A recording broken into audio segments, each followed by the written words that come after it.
Assalamualaikum warahmatullahi wabarakatuh. Selamat siang saudara, bagaimana kabarnya hari ini? Selamat menyaksikan program Kabar Jambi. Kali ini bersama saya Karani Utari dan tentunya kita akan membahas topik yang sangat menarik. Nah, kali ini kita akan membahas cara jitu menghadapi persaingan menjamurnya UMKM. Karena kita tahu ya saudara, berdasarkan data dari Badan Pusat Statistik Provinsi Jambi, jumlah UMKM yang tercatat di Provinsi Jambi pada tahun 2020 itu sekitar 72.126 UMKM dan pada tahun 2023 kemarin tercatat sebanyak 176.051 UMKM. Nah, lumayan ya jumlah peningkatan dari tahun 2020 ke 2023. Lalu bagaimana ya bagi para UMKM ini agar tetap bisa menjalankan bisnisnya, mempertahankan bisnisnya di tengah semakin menjamurnya UMKM yang ada di Provinsi Jambi ini. Nah, pertanyaan ini akan kita kulik lebih dalam bersama 3 orang narasumber kita yang sudah hadir bersama saya saat ini. Yang pertama kita mulai dari yang cantik dulu dan di sebelah saya ada beliau merupakan seorang pelaku UMKM di bidang makanan. Jadi selain cantik beliau juga pandai membuat makanan yang enak-enak nih. Saya rasa juga saudara di rumah udah nggak asing dengan produk beliau dan mungkin udah sering nih memesan dari produk beliau. Kita sapa yang pertama ada Ibu Wiji Arniati. Selamat siang Ibu Wiji. Selamat siang Mbak Herani. Bagaimana kabarnya Ibu? Alhamdulillah baik. Alhamdulillah baik. Jadi sebelum sini tadi sempetin bikin kue dulu ya buat kita Bu. Iya. Makasih Bu Wiji udah kayak tema-tema masih lebaran ini suasananya ini di meja kita ini. Dan di sebelah Bu Wiji masih dengan narasumber yang cantik. Beliau adalah seorang akademisi. Ada Mbak Adria Wuri Lastari SEMM. Selamat siang Mbak Adria. Selamat siang, Mbak. Apa kabarnya, sehat Mbak? Alhamdulillah sehat. Alhamdulillah sehat. Nah, kalau tadi udah cantik-cantik, ada yang paling ganteng nih karena beliau sendirian nih yang gantengnya di antara kita. Yang terakhir beliau merupakan pelaku UMKM di bidang konveksi dan percetakan. Kita sapa ada Bang Rio De Janeiro. Selamat siang Bang Rio. Selamat siang Mbak Airini. Gimana, semangat nggak nih di tengah yang cantik-cantik nih Bang? Jadi grogi ya kalau saya grogi ya? pribadi. Iya. Nah, kita karena terakhir tadinya Pak Bang Rio, langsung aja kita ke Bang Rio dulu nih, kita nanya-nanya nih. Karena dia udah grogi, langsung aja kita mulai dari Bang Rio. Bang Rio nih, kan pelaku UMKM di bidang percetakan dan konveksi. Awal mulanya tuh gimana sih kok bisa terjun ke bidang itu Bang? Nggak sengaja awalnya. Oh, nggak sengaja. Iya. Jadi kan saya kuliah dulu, waktu kuliah karena duit jajan itu sedikit kan. Iya. Jadi saya mikir apa sih dari kegiatan di kampus ini yang bisa saya jadiin duit. Karena di kampus itu banyak seminar, banyak acara, jadi otomatis butuh orang yang bisa desain, orang yang bisa cetak-cetak. Jadi awalnya dari situ dulu. Nggak sengaja ngurusin cetakan dari kegiatan yang saya panitia, akhirnya keterusan sampai sekarang. Oh, awalnya coba-coba, keterusan. Awalnya coba-coba keterusan ya. Tahun berapa tuh awalnya Bang? 2017. 2017, wah udah hampir 7 tahun ya berarti? Iya. Tapi kan 2017 itu masih online dan masih dari mulut ke mulut ya. Nah, kalau tokonya sendiri dari 2021 kita. Dari 2021. Kalau untuk awal mulai pada 2017 itu biasanya produk apa sih yang sering Abang buat? Yang paling banyak sih sebenarnya kita ke konveksi ya, seragam dan kaos sablon waktu itu. Baik. Nah, kalau tadi udah ke Bang Rio, kita lanjut ke Bu Wiji nih. Kebetulan ada produk-produknya di meja kita hari ini. Pasti udah tahu lah produk makanan, produk kue. Nah, kita mau tahu awal mulanya Bu Wiji ini tahun berapa sih udah mulai bisnisnya? Dan bisnisnya selain makanan ini apakah ada bisnis lain? Nah, silakan Bu Wiji. Terima kasih Mbak Rani. Jadi Ivan Bakery ini ada mulai tahun 2005 untuk 2005. tokonya ya. Tapi sebenarnya untuk pembuatan kue sendiri saya sudah mulai dari tahun 2002. Pada waktu itu ya alasannya kurang lebih dengan Mas Rio, bisnis yang nggak disengaja gitu. Jadi kenapa saya memilih makanan? Karena sesuai dengan status saya sebagai seorang istri dan seorang ibu, bisnis apa yang kira-kira cocok gitu ya untuk seorang wanita biar tetap bisa menjalankan tugas sebagai istri dan sebagai ibu. Jadi jatuhlah pilihan saya ke makanan. Seperti itu. Sebenarnya sih kalau untuk basic ya, saya memang nggak ada sih. Oh, nggak ada. Cuman karena itu tadi kok keenakan keterusan gitu ya. Jadi akhirnya ya saya tekunin dan lama-lama saya mencintai sampai sekarang dan mudah-mudahan seterusnya sampai akhir hayat gitu. Amin. Iya. Ibu kan tadi nggak ada basicnya tuh dari 2022. Itu awal mulanya belajarnya gimana Bu? Jadi waktu itu saya kursus-kursus dan selain itu saya memberanikan diri untuk mengambil tenaga ahli untuk mengajari saya sebulan penuh gitu ya sampai saya bisa dan kemudian alhamdulillah yang si tenaga pengajar tadi ini nih cocok dengan saya, akhirnya menjadi tenaga kerja saya yang tetap gitu. Luar biasa. Berarti walaupun nggak ada basic nih, mungkin saudara di rumah pengen memulai usaha, tapi aku nggak ada basic. Ternyata bisa dicontoh nih kayak Bu Wiji juga, nggak ada basic, tapi ada kemauan untuk belajar, Bu ya. Iya, betul. Nah, kita ke yang di tengah lagi nih, Mbak Adria yang cantik juga. Mbak Adria, kalau menurut Mbak Adria, bagaimana sih tren pertumbuhan UMKM di Provinsi Jambi, Mbak? Oke, baik, terima kasih Mbak. Saya lihat tren di Provinsi Jambi itu memang saat ini sangat meningkat ya Mbak ya, karena mungkin juga terpacu sama generasi-generasi milenial seperti Mas Rio tadi. Senyum nih Mas Rio ya. Karena dimulai dari hobi sama kayak ibunya juga tadi ya Bu ya, dimulai dari hobi terus juga meningkat dan semakin ke sini banyak fasilitas-fasilitas yang mendukung untuk pengusaha untuk UMKM ini. Makanya dari zaman SMA pun sekarang dengan kurikulum yang sudah disediakan oleh pemerintah itu menciptakan jiwa-jiwa pengusaha dengan slogan yang sekarang sudah dijanang-janangkan sama pemerintah ya, lebih baik kita membuka usaha daripada kita mencari pekerjaan, lebih baik kita membuka lapangan pekerjaan. Mungkin dari situ penanaman sejak dini itu yang membuat muncul UMKM dan mereka tuh generasi milenial ini memiliki bermacam-macam ide tadi yang dari hobi, dimulai dari hobi secara tidak sengaja terus keterusan keenaan. Mungkin itu yang menyebabkan UMKM di sini semakin meningkat pesat ya dari data pusat BPS tadi. Nah, juga mungkin ide ya Mbak ya, fasilitas-fasilitas seperti media-media sosial yang mungkin memberikan ide-ide mereka itu, wah aku kepengen nih seperti mereka, sosok-sosok yang mereka lihat kayak influencer yang sudah sukses sebelumnya gitu Mbak. Berarti ada potok mendorong dari misalnya dari ada tadi pendidikan Mbak Adria, dari kurikulum udah berubah sekarang udah lebih ditekankan untuk kewirausahaan bagi udah dari jenjang SMA ya Mbak ya, udah ada kurikulumnya dan juga bahkan mungkin SD malah. dari SD sudah malah ya. Ada market day setiap bulan itu anak-anak SD sekarang gitu. Nah, berarti dari SD nih. Jadi kalau mungkin dari Bang Rio dulu, zaman Bang Rio kita sejaman nggak sih Bang? Kurang lebih kan masih sama ya? masih seumuran Seumuran ya Masih kita seumuran. ya. Mungkin di zaman kita mungkin belum terlalu gencar ya untuk program pendidikan kewirausahaan, tapi zaman sekarang udah banyak dari SD nih bahkan katanya Bang. Jadi mungkin anak SD udah dari sekarang udah bisa memulai usahanya. Nah, tentunya ada nggak sih ketakutan bagi Abang nih, anak SD udah diajarin kewirausahaan ya, aduh gimana nih bisnis aku nih? Kira-kira ada nggak ketakutan semakin banyaknya UMKM akan menjadi banyak pesaing bagi bisnis Abang? Kalau bagi kami sih ya, pelaku konveksi dan percetakan, semakin banyak UMKM malah kami semakin tertolong. Wah iya Kak, kenapa tuh? Karena misalkan dari Bu Uji tadi kan, ada stiker kemasan, ada spanduk, ada botol dan lain-lain. Itu kan branding dari orang-orang percetakan. Iya. Jadi makin banyak UMKM, berarti market kami semakin luas nih sebenarnya. Nah, tapi kalau yang sesama bisnis serupa, mungkin itu jadi rival ya, jadi saingan. Tapi kalau UMKM yang lain dari kuliner, transport, jasa dan lain-lain itu malah menjadi mitra bisnis kami. Jadi mitra ya. Jadi mitra. Kalau untuk produk sendiri, produk dan jasa ya Abang ya. Produk dan jasa apa aja nih produk dan jasa yang Abang tawarkan? Kalau yang normal sih konveksi dan percetakan ini kami bisa buat seragam, bisa seragam PDH kantor, organisasi, kaos sablon untuk komunitas, kalau stiker, spanduk dan lain-lain ya. Kalau untuk UMKM kita juga bisa menyediakan jasa desainnya. Jadi kalau belum ada yang belum punya logo, ada yang belum punya apa yang mau ditonjolkan di produknya, bisa konsultasi sama kami. Oh, bisa konsultan langsung ya. Jadi nggak perlu bingung nih mau desain apa, nggak punya desain, bisa langsung aja. Bisa langsung kita bantu. didesainin. Kita ada timnya khusus, nanti bisa konsultasi. Datang ke tempat langsung kita bantu. Baik. Kalau biasanya rata-rata itu konsumennya paling banyak menggunakan jasa atau produk yang mana kalau dengan UMKM? Abang? Kalau di saya sih ya, stiker dan spanduk. Stiker dan spanduk. Stiker, spanduk dan seragam. Stiker, 3 itu yang seragam. paling kami jadikan produk unggulan. Jadi spesialis. Kalau menurut kami kan setiap usaha itu harus ada spesialisasinya. Iya. Biar lebih bisa mudah dikenal, biar lebih mudah untuk bisa meng-branding diri. Jadi kita harus menspesialisasi diri kan. Kalau kami lebih ke PDH sebenarnya, lebih ke seragam dan kaos sablon. Kalau spanduk dan stiker itu jadi produk sampingan. Oh, malah sampingan Malah ya? sampingan, karena itu yang bisa banyak traffic kan. Kalau kita kan butuh traffic untuk datangkan orang lebih banyak.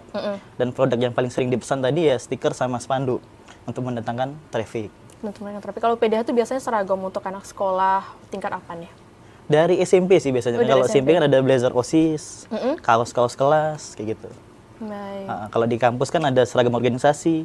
Kalau di kampus kita aja di Universitas Jambi kan ada puluhan organisasi yang selalu berganti setiap tahun dan selalu bertambah mahasiswanya. Jadi marketnya tidak akan pernah putus. Wah, ada terus ya karena Ada mereka terus. terus kelas. Karena terus, Kalau nggak ya. terputus. Ada. Nah, kita ke Bu Wiji lagi nih, tapi usai jeda berikut Bu Wiji kita tahan dulu. Nah, saudara tetaplah di Kabar Jambi.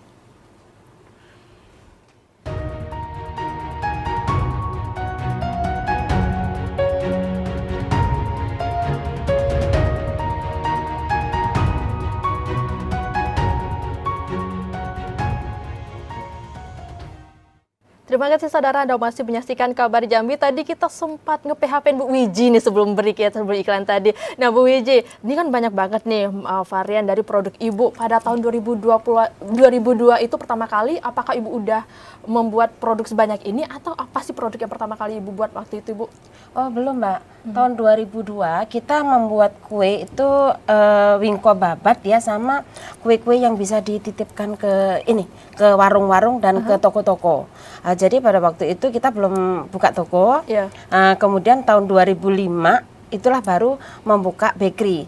Jadi di bakery itu awalnya juga cuman ada produk roti, donat, dan kemudian cake-cake yang loyang-loyangan gitu, Iya. kayak sarang semut, kayak butter cake gitu ya. Iya. Kemudian dengan permintaan pasar, jadi saya itu pantang menolak pesanan dari customer walaupun saya belum bisa. Oh, berarti kalau zaman sekarang tuh Bu, semakin ditantang semakin tertantang, pantang ditantang. Jadi kenapa kok bisa sekarang sebanyak ini? Bahkan kalau dihitung keseluruhan tuh Mbak ada sekitar 130 macam ya, lebih mungkin. Itu juga lahirnya produk-produk itu karena dari permintaan pasar. Seperti itu. Jadi itu tadi saya pantang untuk menolak. Jadi apa yang diminta dari customer, saya berusaha mencari. Kalau zaman dulu kan belum ada internet nih, kita harus beli majalah, kita harus pokoknya mencari-cari seperti itu ya. Kalau sekarang kan sangatlah simpel ya. Kita tinggal buka internet. Nah, di situ kita ambil garis besarnya, ya pasti kita padukan dengan ini sendiri lah ya. Kalau kita full di situ kadang-kadang memang masih ada gagalnya seperti itu. Wah, berarti gigi ya, walaupun ada gagal tetap coba. Apalagi zaman dulu ya belum ada internet, masih jarang ya untuk mengakses internet, apalagi zaman 2022 Bu ya.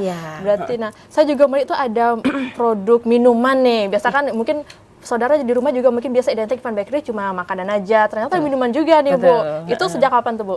Jadi minuman ini adalah minuman rempah ya Mbak. Minuman apa namanya itu tuh? Ini timbul saat adanya COVID-19. Jadi pada waktu itu kami karyawan ada 36 orang waktu itu. Dengan tiba-tiba kita harus merumahkan 60% dari total karyawan itu. Bayangkan, kasihan kan? Iya. Jadi sudah kayak gitu gimana gitu ya, kita mau melanjutkan. Sementara kita itu di situ semua karyawan tinggal di tempat saya, jadi dari segi makan, tempat tinggal semua saya menanggung. Sementara saya sendiri kan nggak ada pemasukan ini, jadi gimana ini nih? Nah akhirnya timbullah waktu itu kan harga jahe melambung, harga kunyit semuanya melambung.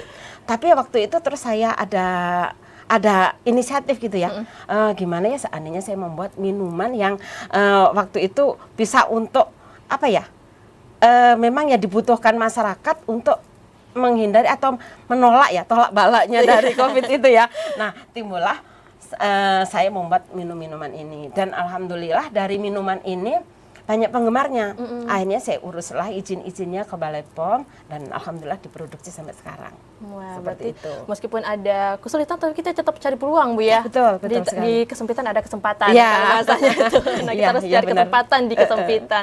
Wah, luar biasa nih Bu Wiji. Memang udah banyak sekali ya ilmunya, udah banyak sekali ya. Di setiap itu tadi nggak punya basic, bisa belajar, gigi belajar. Di zaman COVID, ternyata ada kesempatan untuk bikin produk baru. Karena di usaha kuenya kurang ramai Bu ya, akhirnya minumannya biar bisa tetap memperdayakan karyawan-karyawannya lagi. Benar. Nah, kalau ke Bang Rio kan dari 2017, berarti 2019 zaman Covid juga kena nih. Kena. Nah, itu gimana tuh menghadapinya Bang?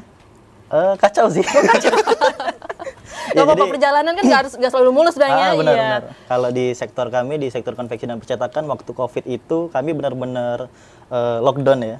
Jadi kegiatan waktu itu nggak ada, jadi nggak ada event, nggak ada cetak spanduk, nggak ada siswa-siswa mahasiswa itu libur, jadi nggak ada yang buat seragam. UMKM juga pada lesu waktu itu ya, karena penjualan menurun, stiker juga nggak ada yang beli waktu itu ya. Jadi memang waktu itu kami bertahan dengan puasa. Jadi sebenarnya dia lebih ke 2 bulan awal. Jadi dari 2 bulan dari setengah tahun. Setengah tahun itu memang kami diuji dengan uang kas. Jadi kami tetap mempekerjakan orang, tetap bertahan dengan seadanya, tetap bayar tapi dipotong kayak gitu. Jadi kita menyesuaikan penghasilannya. Karena memang waktu itu tidak ada pilihan lain bagi kami untuk mengurangi layanan. Dan karena juga waktu itu kondisinya sangat lesu. Kalau mau dikomen lagi bingung ya. Karena memang hancur sih. Kalau itu memang lagi hancur-hancuran, kami juga tidak bisa waktu itu sempat tutup malahan. Tutup beberapa bulan untuk menekan biaya.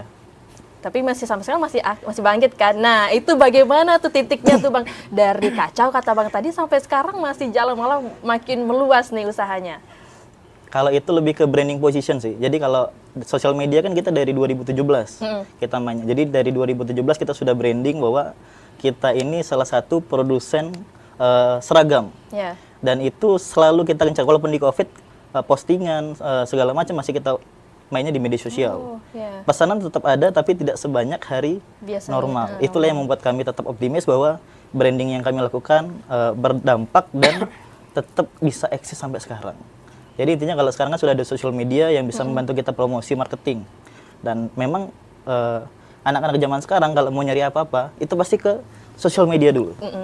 Dan itulah yang menjadi landasan kuat kami untuk tetap bertahan hari ini. Baik, berarti walaupun misalnya produksi lagi belum jalan, tapi tetap promosi tetap jalan, branding tetap jalan. Branding ya. tetap Jadi jalan. walaupun belum ada mesin, mana tahu mereka ingat ya, pas udah normal lagi, wah kemarin nih saya lihat di sosial media nih punyanya si Rio ini keren nih jasa-jasanya, akhirnya memakai lagi produk dan jasanya. Bener banget. Bener ya, dapat berapa nih saya? Nanti kita kasih ini. Aduh, bercanda ya. Nah, kalau Mbak Andrea sendiri, kemudian bagaimana nih Mbak, supaya bagi UMKM ini mungkin mereka ketika ada titik bawah, biar tetap bangkit lagi nih Mbak? Sebenarnya tergantung dari individu UMKM itu sendiri ya. Benar kata Mas Rio tadi, branding itu memang paling penting ya Mbak ya. Biarpun lagi vakum, biarpun lagi tidak ada kegiatan, memang harus selalu promosi itu paling penting. Promosi, branding, image yang sering dikemukakan karena masyarakat itu taunya tuh dari brand yang baik. Brand produk itu gimana sih, wujud dari produk itu gimana. Jadi tetap biarpun sepi ada yang beli juga. Sama halnya juga seperti Ibu Muji tadi, melihat peluang daripada keadaan COVID kemarin, menyajikan minuman yang katanya bisa mengobati dari jahe merah gitu ya Bu ya. Nah itu kan bisa menjadi peluang di balik tantangan yang mereka hadapi. Oh ternyata tantangan itu kalau disikapi dengan baik, kalau dicerna dan dipikirin benar-benar, itu bisa jadi peluang buat mereka berusaha lebih baik lagi. Biarpun karyawannya sedikit, konsumennya juga mungkin agak jauh berkurang, tapi mereka tetap tadi gigih untuk menjalankan usaha-usahanya agar tetap bertahan di posisi yang benar-benar mengancam gitu ya Bu ya. Alhamdulillah kan bisa bertahan.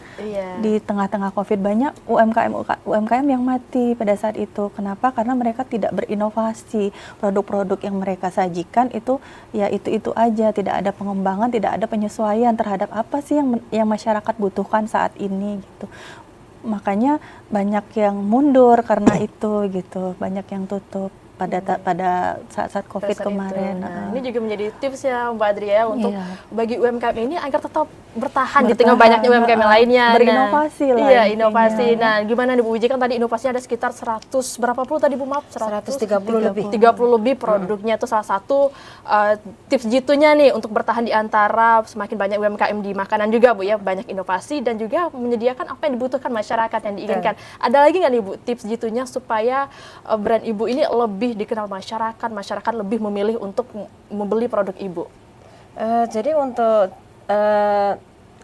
trik itu sendiri Mbak ya, karena kue ini kan juga setiap saat itu berubah.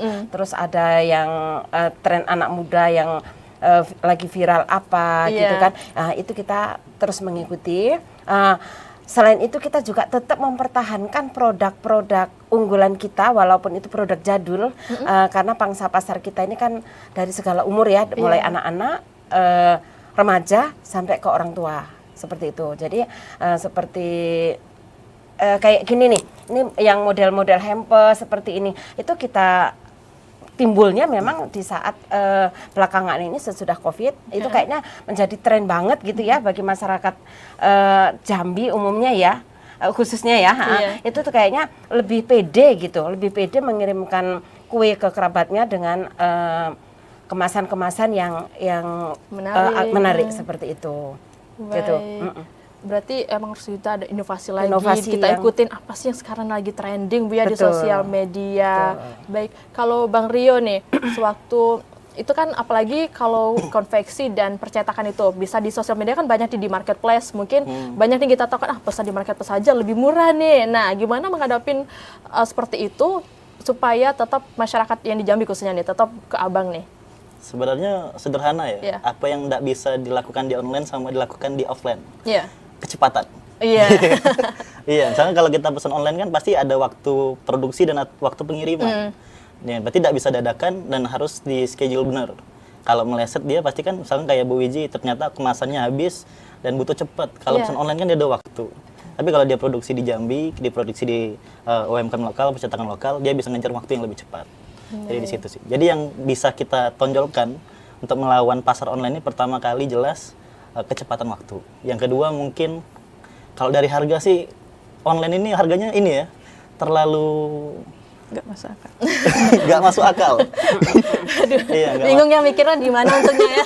Iya, nggak masuk akal. Kalau kita lihat secara ini ya, cost produksi di Jambi dengan apa yang mereka jual di marketplace, itu kayak nggak ada untungnya. Nah, tapi itu jadi PR bagi kami juga, kayak mana bisa kita menekan cost juga di sini, tapi tanpa mengurangi kualitas. Itu jadi PR juga bagi pelaku percetakan di Provinsi Jambi sih. Baik, berarti untuk tetap memberikan layanan terbaik tanpa menambah biaya lah ya, Tanpa untuk menambah menambah biaya biaya bagi dengan konsumen. kualitas yang sama. Baik, kita Iya. lanjutkan usaha jeda berikut ya Ibu, Mbak, dan Bang Rio. Sejeda tetaplah bersama Kabar Jambi Saudara.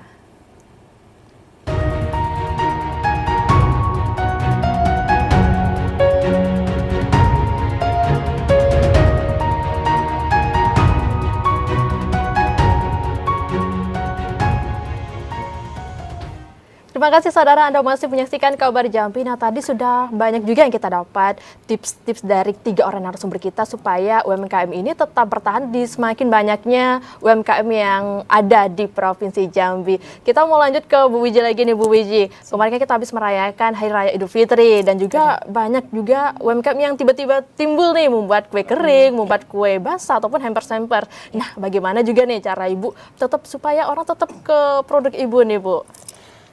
Jadi di Ivan Bakery ini selain untuk kue jajanan pasar, kemudian kita juga ada aneka kue-kue untuk hantaran, untuk orang acara gitu Mbak ya. Iya. Memang khusus di Idul Fitri itu kita memang sudah antisipasi dari tahun ke tahun, kita menyiapkan tenaga kerja yang tambahan, Iya. itu khusus untuk membuat kue kering. Nah, jadi di situ siapapun yang membutuhkan produk-produk yang diinginkan, insya Allah nggak akan kecewa di Ivan Bakery karena semua ada, mulai dari kue kering, mulai dari cemilan, pokoknya kebutuhan Lebaran, sampai ke kue basah, bahkan kue-kue khas ya, itu kita mempersiapkan semua. Wah, Seperti jadi itu. lengkap ya. Iya. Apa yang dimau ada di sini, Ya, kue-kue ya, betul. tapi kalau jodoh belum ada Bu ya. Jadi nggak Saya dikasih mau cari soalnya. kesempatan, nggak dikasih kesempatan customer itu keluar dari Ivan Bakery dengan tangan kosong. Iya, harus ada tentengannya, Iya. ada gandengannya, luar biasa sekali. Nah, kalau Bang Rio sendiri tuh gimana nih waktu di zaman lagi, waktu perayaan kemarin pasti tentunya banyak ya permintaan apalagi kan untuk bikin gift card segala macam. Nah, itu gimana dan juga untuk membangun relasi bersama customer yang pernah menggunakan jasa dan produk Abang nih, bagaimana sih menjalin supaya mereka tetap repeat order ke Abang? Jadi kalau kemarin memang banyak yang buat hang tag label untuk hampers, ada yang stiker, ada yang dan lain-lain lah. Kalau untuk itu juga kemarin banyak kan, karena banyak pengusaha dadakan kalau tadi katanya ya. Iya. Tiba-tiba bikin usaha karena memang ini lebarannya kan jadi momen setahun sekali dan memang perputaran uangnya di situ besar.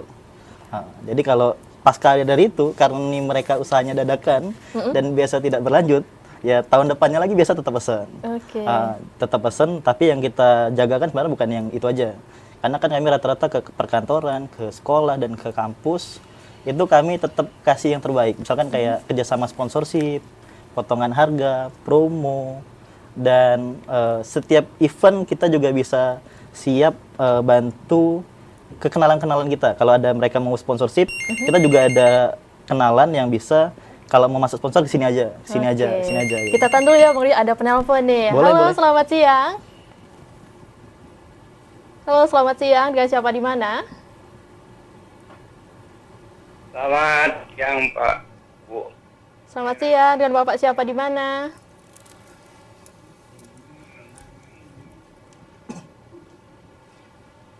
Halo, selamat siang Bapak. Pak di Telanai. Pak Yudi di Telanai. Silakan Bapak. Baik, terima kasih Mbak Khairani. Ya terima kasih Mbak atas waktunya Mbak. Sama-sama Pak Yudi. Silakan Pak Yudi. Ya Ibu narasumber dari akademisi dan Ibu pelaku UMKM dan juga ada yang dari itu juga pelaku UMKM yang ada di Provinsi Jambi ya. Sebenarnya ya saya di sini hanya ingin menyampaikan bahwa pangsa pasar untuk semua makanan yang ada di kota Jambi ya, itu kita sudah mempunyai penduduk hampir kurang lebih 700.000. Kita bayangkan. Jadi motivasi dulu nih pelaku UMKM. 700.000 itu penduduk kita itu ya cukup 1.000 aja. Masa nggak bisa? Saya bingung di Jambi ini belum saya ketemu yang disebut dengan makanan UMKM yang branding. Jadi nggak bisa kita sebutkan semuanya branding. Ya kan? Apanya yang branding? Branding itu mempunyai syarat, dia sudah mempunyai surat izin berusaha, dia sudah terdaftar Depkes, BPOM, dan MUI halal dan sebagainya, dan dia sudah menjadi satu bentuk dinyatakan dia terdaftar bahwasanya menjadi makanan yang favorit. Jambi belum saya ketemu sampai hari ini. Contoh kecil, kalau kita ke Padang itu Sanjay, itu branding namanya. Lantas kalau kita ke Jawa Barat itu dodol Garut, itu branding Bu, bapak-bapak ibu narasumber. Nah kita ini ada 2 bahan baku di kota Jambi setahu saya, itu nanas, yang kedua kentang. Nah kalau kita mau membranding satu makan, nah iya bahan baku udah habis begitu. Nah sampai hari ini tidak ada. Ada lagi satu makanan tradisional yang harus kita brandingkan, yang sudah mendapatkan bubur ayak itu, makanan tradisional yang sudah mendapat rekor muri oleh Ibu Gubernur yang harus diviralkan. Itu aja payah saya mencari di mana bubur ayak itu. Baik Pak Yudi, berarti masih memang Tolong harus kita tingkatkan lagi Pak Yudi ya. Mau kita branding Jambi ini. Iya Pak. Oleh-oleh ya seperti Sanjay itulah. Baik. Garut. Baik, terima kasih Pak Yudi atas sarannya Pak Yudi dari Telanai. Terima kasih banyak Pak Yudi. Selamat siang Pak Yudi. Nah, bagaimana nih tanggapannya dari Mbak Adria dulu nih, silakan. Ya, baik. Sebenarnya kalau untuk branding, memang itu yang harus wajib dipunya sama UMKM.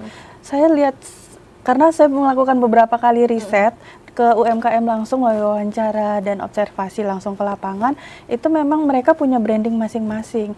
Cuman mungkin brandingnya belum terlalu kuat. Karena apa? Karena untuk memiliki branding yang kuat itu butuh proses. Kayak sebenarnya event bakery itu brandingnya sudah bagus, sudah tegap berdiri. Mungkin kalau untuk oleh-oleh khas Jambi, mungkin event bakery kan udah ada menyediakan sebenarnya kayak toko kue lain tuh kan ada kue nanas itu sudah ada, itu bisa dijadikan oleh-oleh khas Jambi gitu kan. Juga dodol nanas itu kalau di daerah Tangkit. Tangkit. Nah, iya di Tangkit.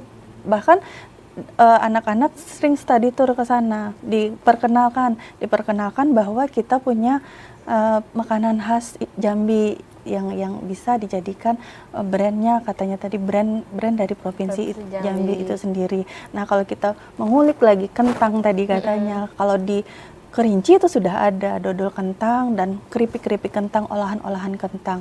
Bahkan di Kerinci juga ada sirup kayu manis yang katanya kayu manis di Kerinci itu merupakan kayu manis yang terbaik di Asia. Nah gitu. Nah itu sebenarnya, nah tapi untuk promosinya memang agak sedikit, UMKM-nya agak sedikit belum mengetahui ya, mungkin pihak-pihak UMKM bisa konsultasi sih sebenarnya ke pihak-pihak yang seperti dan akademisi seperti kami. Nah, kami juga biasanya kadang sering melakukan sosialisasi ke desa-desa, Mbak, untuk bagaimana strategi-strategi UMKM, produk-produk mereka itu bisa launching, bisa bertahan di pasar. Nah, itu sih sebenarnya beberapa dari teman-teman tuh sudah sering melakukan itu gitu. Hal-hal itu yang bisa kami berikan kontribusinya terhadap UMKM di Provinsi Jambi. Nah, boleh nggak di-spill dikit nih, Mbak Adria, apa sih strategi yang promosinya tadi nih, Mbak? Paling kita lebih gencarkan ke sosial media itu, karena benar kata Mas Rio itu tadi, masyarakat sekarang ini mau nyari apa itu pasti langsung ke sosial media. Pengen nyari ini, langsung ke aplikasi ini gitu kan, nyarinya langsung ke situ. Nah jadi banyak di desa-desa itu mereka belum melek teknologi. Nah jadi beberapa kali kami melakukan sosialisasi itu lebih ke strategi-strategi pemasaran yang lebih ke teknologinya, lebih ke e-commerce-nya yang kami sering gandung-gandungkan di situ gitu. Juga tentang literasi keuangan, banyak UMKM ini yang memang benar-benar terpuruk karena masalah permodalan, karena masalah distribusi keuangan di dalam perusahaan, di dalam usaha mereka masing-masing. Nah, itu sebenarnya banyak dari kami itu yang sudah melakukan sosialisasi seperti itu. Literasi keuangan juga pihak-pihak UMKM itu sebenarnya masih agak sedikit perlu kita tingkatkan lagi. Baik, berarti banyak strategi promosi, juga literasi tentang keuangan. Karena penting juga ya untuk usaha ini, keuangan itu juga paling penting ya. Apalagi kalau kita nggak pencatatannya segala macam, tiba-tiba jualan aja, lah kok nggak ada untungnya ya? Uangnya Karena sering dipakai, nggak dipisahin kan antara uang usaha dengan uang pribadi. Sering mau bayar listrik kurang uang, ambil uang usaha gitu ya Bu ya? Iya. Nah kalau Bu Wiji gimana itu untuk mengatur keuangannya seperti apa Bu?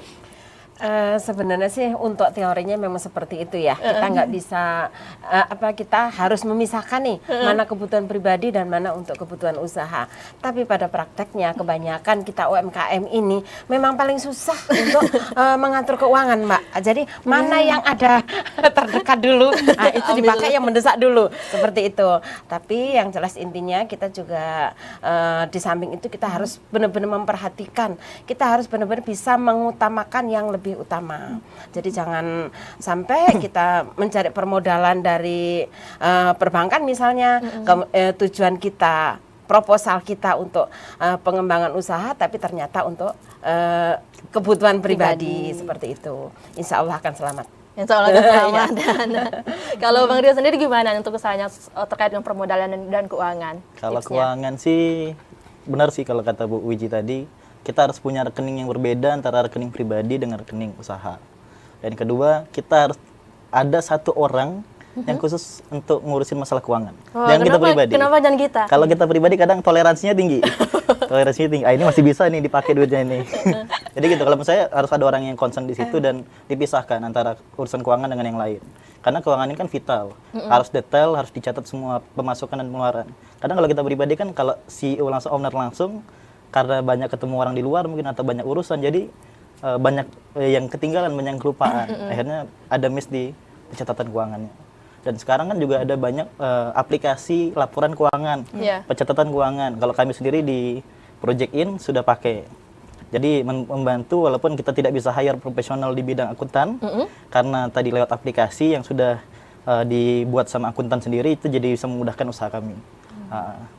Baik, nah ini salah satu tips lagi nih saudara, keuangan tuh penting banget, jadi pencatatannya harus jelas, lengkap dan juga harus dicatat setiap pengeluaran, pemasukan, jangan sampai nih uang hasil jualannya jual 10 kue, tiba-tiba udah dapat, aku pengen beli baju, kan tadi udah habis jualan, nggak boleh Bu ya, nggak boleh, harus masuk ke usaha.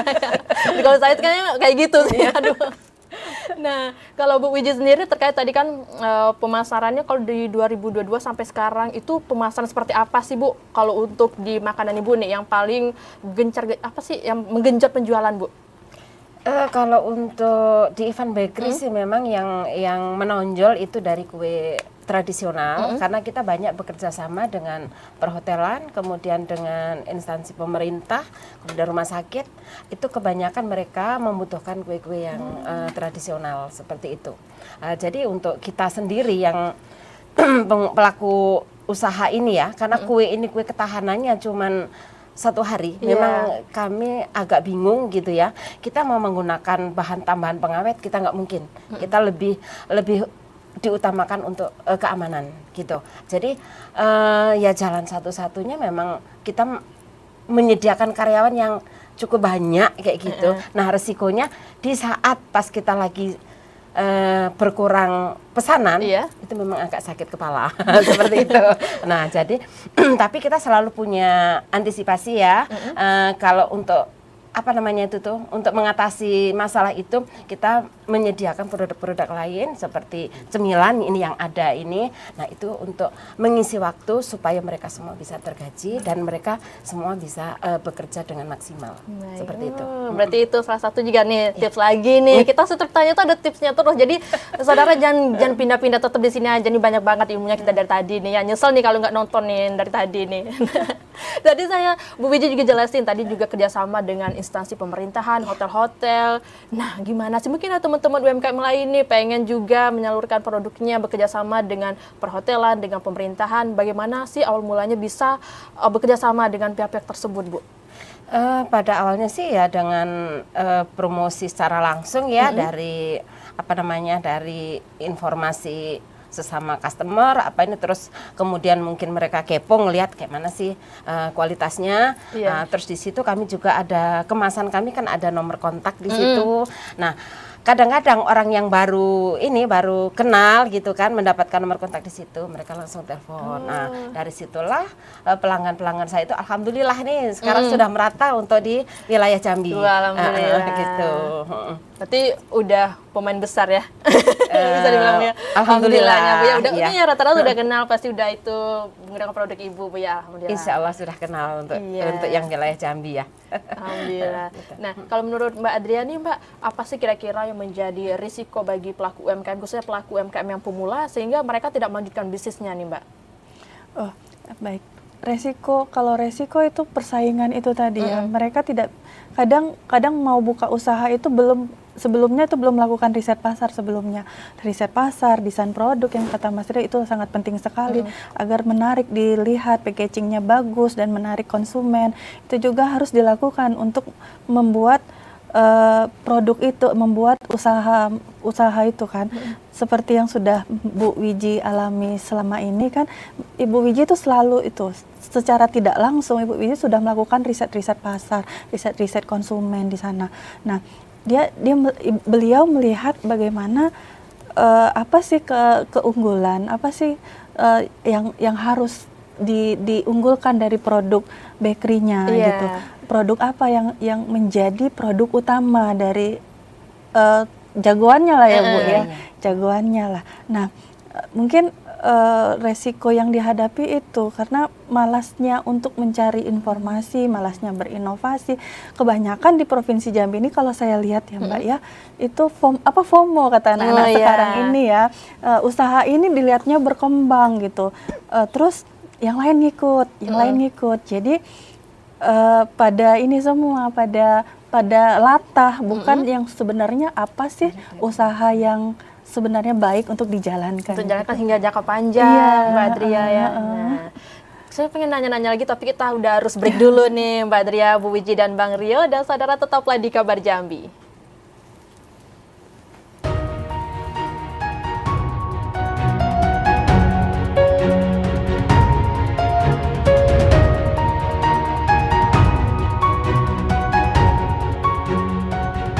Terima Terima kasih saudara Anda masih menyaksikan Kabar Jambi. Nah, tadi sudah banyak sekali ya kita dapatkan wawasan dan juga tips dan trik dari 3 orang narasumber kita bagaimana agar usaha kita ini tetap berjalan ya, dan juga apa saja sih tantangan yang dari mereka, bagaimana cara mereka bangkit agar tetap semangat, karena memang jalan mereka nggak selalu mulus, tentu adanya turun naiknya. Jadi tetap semangat untuk saudara di rumah yang baru memulai usahanya. Nah, sebenarnya saya masih banyak nih yang pengen ditanya, tapi karena sudah di segmen terakhir, kita sudah saja mendengarkan pernyataan penutup atau closing statement dari 3 orang narasumber kita. Boleh kita mulai dari yang ganteng dulu nih, silakan Bang Rio.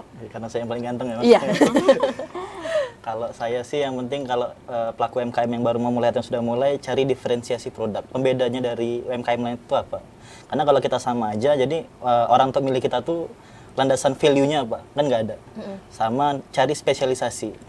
Kalau saya pribadi kan di kami ini, di Project ini itu spesialisasi kami adalah kemeja PDH kantor dan organisasi. Jadi orang-orang memang kenal kami dan paling banyak pemesanan di PDH. Jadi kalau UMKM lain itu harus cari spesialisasi agar lebih mudah di branding dan lebih mudah dikenal. Kalau kata zaman-zaman sekarang itu ada namanya teori konsep Pareto. 70-30%. Kita kerja 30% untuk 70%. Jangan dibalik. Karena kalau kita kerja 70%-nya, berarti kita lebih capek nih kerjanya. Jadi cari konsep Pareto di masing-masing konsep bisnisnya yang dijalani sama kawan-kawan UMKM. Itu sih kalau dari saya. Baik, terima kasih Bang Rio sudah hadir juga di sini berbincang, berbagi pengalaman dan tips dan triknya agar usaha teman-teman yang lainnya juga tetap maju seperti usaha Bang. Amin, amin. Amin. Selanjutnya boleh silakan Mbak Adria. Baik, untuk pelaku usaha UMKM ataupun baru akan memulai UMKM, jangan takut untuk terus berkembang, karena banyak sekali nih baik dari segi pemerintah juga sudah banyak kegiatan-kegiatan atau fasilitas-fasilitas untuk mendukung UMKM itu sendiri, dari segi permodalan, dari segi literasinya dan lain-lain. Nah, jadi untuk pelaku UMKM jangan putus asa, jangan cepat capek gitu, jangan cepat capek. Itu tadi Ibu Muji yang sudah katakan tadi, bangkit lagi, terus berinovasi, terus juga bisa mengembangkan UMKM-nya tuh agar tidak stuck di situ saja, agar lebih berkembang lagi, lebih baik lagi.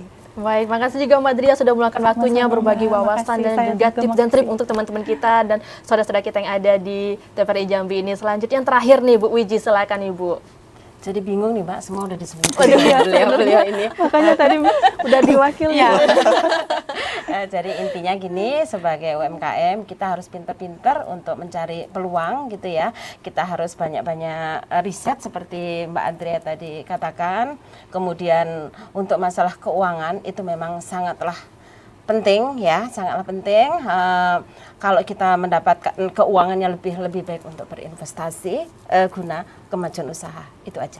Baik, terima kasih juga Bu Wiji atas waktunya dan juga berbagi ilmu dan pengalamannya untuk kita semua. Dan saudara TVRI Jambi tadi udah banyak sekali ya pengalaman, kisah-kisah mereka, ilmu mereka, dan pengetahuan dan juga tips dan trik dari 3 orang narasumber kita ini. Semoga dapat menjadi motivasi dan semangat lagi untuk kita semua agar dapat semakin menjalankan usaha kita ataupun yang sudah menjalankan usaha agar tetap lebih semangat untuk mengembangkan usahanya lagi. Nah, sampai di sini Kabar Jambi kali ini. Saudara, terima kasih atas perhatian dan kebersamaan Anda. Saya Karen Utari bersama kerabat kerja yang bertugas pamit undur diri. Wassalamualaikum warahmatullahi wabarakatuh dan sampai jumpa.